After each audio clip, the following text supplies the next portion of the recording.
Vous savez quoi? La liste des films les plus décevants ne mérite même pas la veste. Alors là, on déconne plus, on l'enlève. Salut à tous, ici Red et bienvenue dans la liste des films les plus décevants de l'année 2018. Évidemment, c'est les films les plus décevants par rapport à mes attentes à moi. J'avais des attentes et elles ont été gâchées, ruinées par ces films. Bon, en tout cas, je m'attendais à beaucoup mieux. Ça veut pas dire que les films dans cette liste sont très mauvais. D'ailleurs, s'ils sont dans cette liste, c'est pas que c'est les pires films de l'année, mais juste les films qui m'ont moi déçu. J'ai évidemment pas vu tous les films qui sont sortis cette année. Pour beaucoup de ces films, j'en ai fait une critique parce que l'objectif de cette vidéo, c'est pas de faire une critique de chaque film, mais de dire pourquoi le film m'a déçu et pourquoi je le mets dans ce classement. Et j'ai utilisé le mot classement, mais c'est pas du tout un classement parce que comme d'habitude et comme chaque année, on fera une liste des films les plus décevants. Ça va pas de 10 à 1, c'est juste les films les plus décevants avec le film qui m'a le plus déçu à la fin. Il y a déjà le top des meilleures séries de 2018 et des films les plus surprenants de 2018 qui sont sortis, et il y aura d'autres tops qui vont sortir bientôt. Sachez que c'est mes déceptions à moi, vous avez complètement le droit de mater et d'aimer ces films, parce que je pense qu'il y a beaucoup de films de cette liste que vous avez adoré, et vous allez faire la gueule pour beaucoup de ces films, je vous préviens. Donc préparez le sel car on va parler des films les plus décevants de l'année. Je vais commencer avec l'un des films qui m'a le plus déçu cette année, c'est Ant-Man et la Guêpe. Vous savez que j'aime beaucoup Marvel sur la chaîne, c'est très rare que je fasse une critique négative d'un film Marvel. Et ce film est vraiment pas mauvais, mais c'est juste qu'il ne raconte rien, il ne sert à rien. Mis à part la scène post-générique, ce film est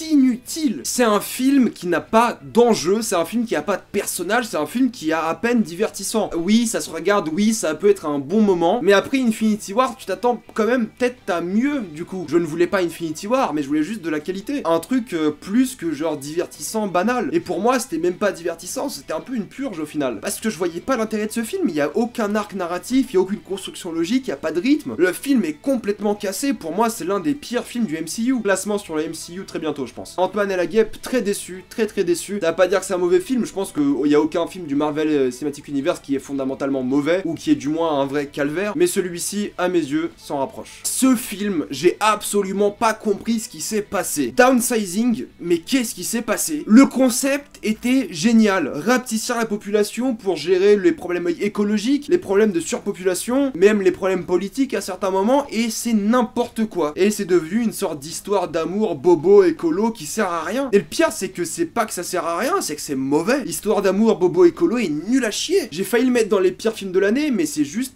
plus décevant que mauvais. Ils avaient un concept de fou, des acteurs de fou, Matt Damon, Christophe Waltz et tout, et putain, il y a ça qui sort. Mais c'est quoi cette daube, quoi? C'est quoi ce truc? Qui a apprécié ce film, vraiment? Quand tu regardes la bande-annonce, tu dis, mais ça va être génial. Quand tu vois le film, tu dis, mais putain, c'est quoi cette daube? Et oui, c'est une vraie daube. D'ailleurs, j'ai une critique de ce film. Pareil pour Ant-Man et la Guêpe, j'ai fait une critique. La saga continue, Les Animaux Fantastiques 2, en tant que quelqu'un qui aime bien Harry Potter, mais sans plus, et qui déteste David Yates, alors ce film était une véritable purge, j'ai rien compris. J'ai rien compris du tout à ce film. Gros bordel. Je comprenais pas les enjeux, les personnages, et je crois que même le film a pas compris ce qu'il voulait dire. C'est J.K. Rowling qui l'a écrit, mais c'est n'importe quoi. Même elle sait plus ce qu'elle fait, je crois. C'est un gros bordel. David Yates, il sait pas mettre en scène des films. Je soutiens toujours le fait que c'est à cause de lui que la saga Harry Potter a été gâchée, ou du moins qu'elle a eu son potentiel un peu castré. Pour moi, pas fan d'Harry Potter, incompréhensible. J'en ai fait une critique un peu plus détaillée, mais j'ai vraiment rien compris. J'ai trouvé la mise en scène pas intéressante, et le méchant, mais nul à chier. Johnny Depp, il joue pas mal dans le film, mais le méchant a aucun charisme, aucune motivation, et ses motivations à la fin sont vraiment pas ouf. Bref, grosse déception, je l'attendais pas spécialement non plus, mais ça aurait pu être tellement mieux, parce qu'il y a du potentiel et c'est juste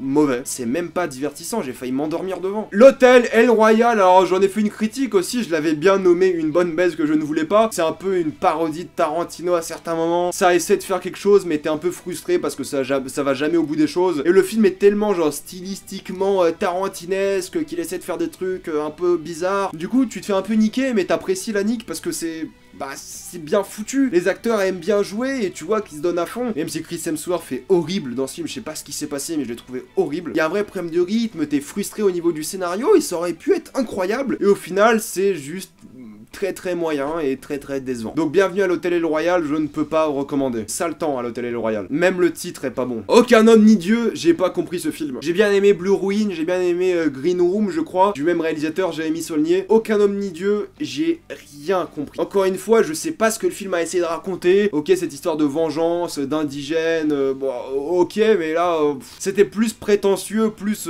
hipster pour rien, je trouve. Alors que Blue Ruin et Green Room, ça racontait une histoire. Là, ça raconte pas grand chose, la fin est incompréhensible, j'ai rien compris à ce film, et c'était chiant à mourir. Pourtant ces deux autres films je les aime beaucoup, mais alors là, rien compris. Et c'est un vrai problème parce que j'ai pas vu l'intention du film. Des fois tu vois qu'un film a une intention, une ambition et tu vois où il veut aller. Là j'ai rien vu. Si quelqu'un peut m'expliquer ce film dans les commentaires, je veux bien parce que moi j'ai complètement perdu. Beyrouth, alors Beyrouth c'est pas un film que je trouve mauvais. Loin de là, je trouve que c'est un film divertissant, mais c'est un peu frustrant parce que ça essaie de raconter l'histoire de l'invasion d'Israël du Liban. Ça essaie de donner un prétexte à l'invasion d'Israël. Et géopolitiquement, j'ai adoré ce film. Genre vraiment au niveau de la politique, des relations entre les pays, j'ai adoré. Au niveau du scénario, j'ai trouvé ça un peu léger, les personnages, j'y ai pas trop cru. Ça essaie de raconter une histoire de chagrin, de deuil un peu à certains moments, et une volonté de finir les choses. Mais les personnages et la mise en scène, c'était un peu plat, je trouve. Surtout le scénario était un peu bancal. Mis à part pour la géopolitique, c'est pour ça que je trouve que le film était ambitieux, il y avait de bonnes choses. Le film est assez oubliable au final, et c'est ça qui est un peu dommage. Ça reste un bon divertissement, je trouve. C'est juste que pour quelqu'un qui aime bien la situation géopolitique de cet endroit, ça manquait de ce petit truc qui rendait les choses bien. Maintenant, je vais parler du film qui m'a fait ma critique la plus dislikée de la chaîne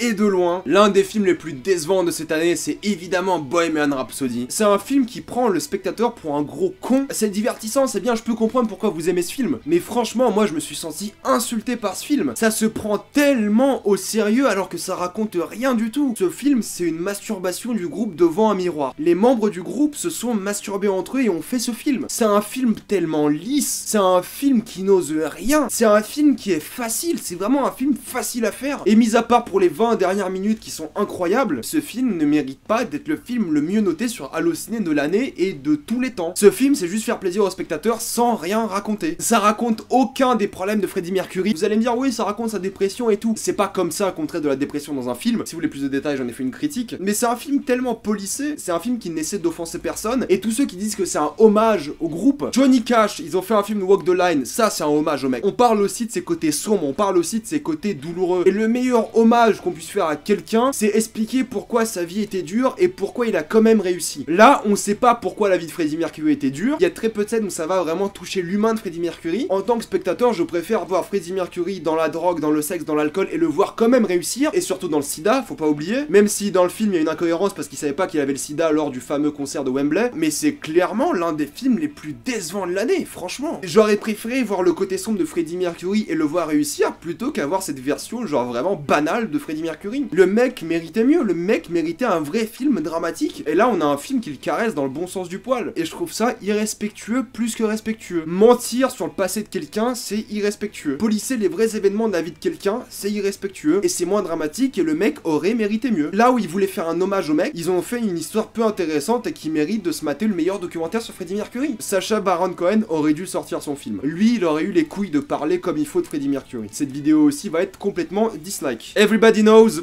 j'ai pas compris le délire, je me rappelle même pas de ce film. Je sais juste que je l'ai vu et je l'ai directement oublié. Ok, les acteurs jouent bien, mais l'histoire c'est digne d'une telenovela. C'est pas divertissant, c'est chiant à mourir, c'est prétentieux, c'est... J'ai beaucoup aimé le réalisateur, j'ai beaucoup aimé son ancien film, mais alors là...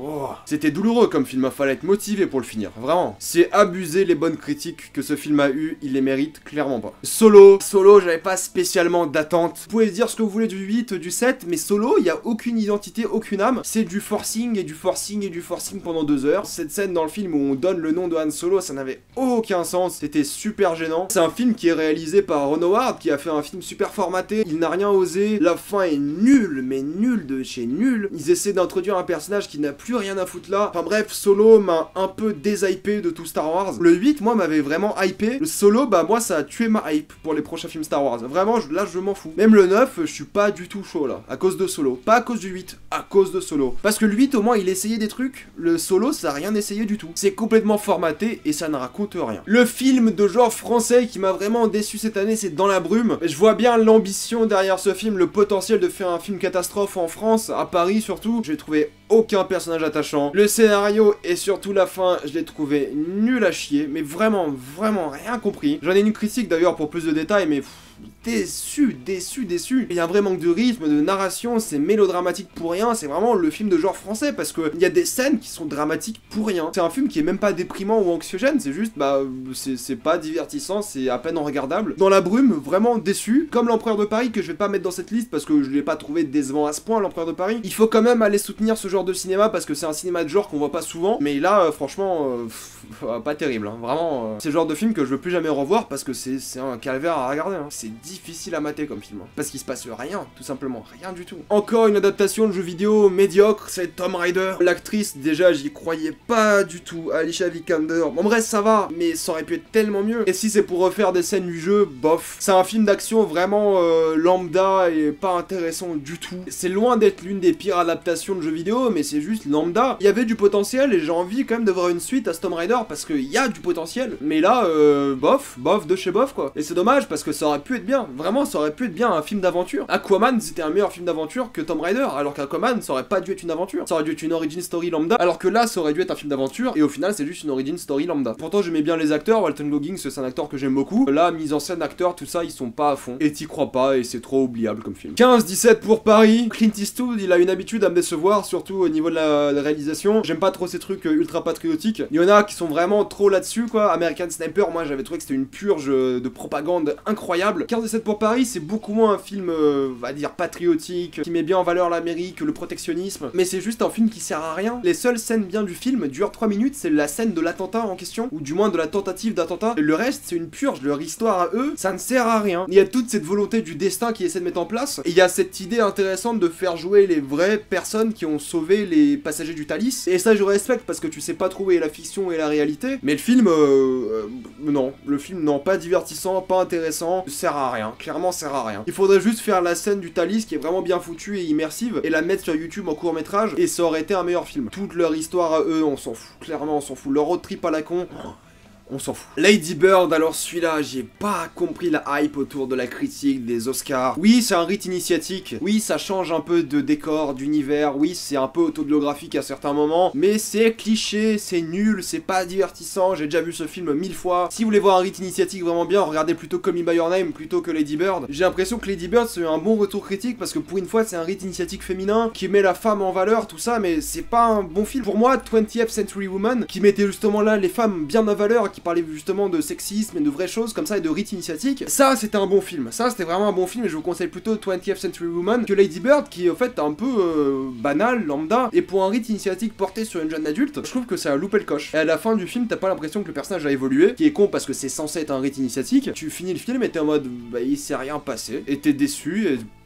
rien du tout quoi, il y a rien. Avant de passer au film qui m'a le plus déçu cette année, juste un petit mot sur Mortal Engines. Il y avait du potentiel, il y avait Peter Jackson au scénario, à la production, c'était l'un de ses potes qui a réalisé le film. Il s'est bien foutu niveau mise en scène, niveau effets spéciaux, j'en ai une critique d'ailleurs. Niveau scénario, c'est n'importe quoi. Je sais pas comment Peter Jackson et ses co-scénaristes ont pu écrire ce film. Les personnages sont horribles, on comprend rien aux relations, on comprend rien au film. Gros bordel, franchement, gros bordel ce film. Dommage parce qu'il y avait énormément de potentiel, il y avait une vraie ambition derrière et au final on a un film complètement oubliable. Je vais parler du film le plus décevant cette année et encore une fois je vais me faire détester mais c'est clairement le film le plus décevant de cette année, c'est Venom. Oh Venom, c'était un véritable carnage, excusez le jeu de mots. J'en ai fait une critique où je rage pendant 20 minutes mais franchement Venom, le potentiel de ce film, le potentiel du méchant, pas du méchant, du gentil parce que maintenant c'est un gentil apparemment. J'ai lu du Venom, j'en ai lu plein d'ailleurs, j'ai lu parmi les classiques. Pour moi Venom c'est pas un gentil. Vous pouvez dire ce que vous voulez, Lethal Protector ou quoi, je m'en bats les couilles. Pour moi Venom c'est pas un gentil et du moins dans l'esprit collectif du film c'est pas un gentil. Au moins, ils avaient respecté plutôt l'aspect visuel du méchant, parce qu'il était énorme et voilà. Mais c'est un film qui aurait dû être violent, parce que là, il marche pas. C'est un film cliché, avec un mauvais méchant, une bouillie d'effets spéciaux dégueulasses. C'est divertissant, certes, si vous voulez.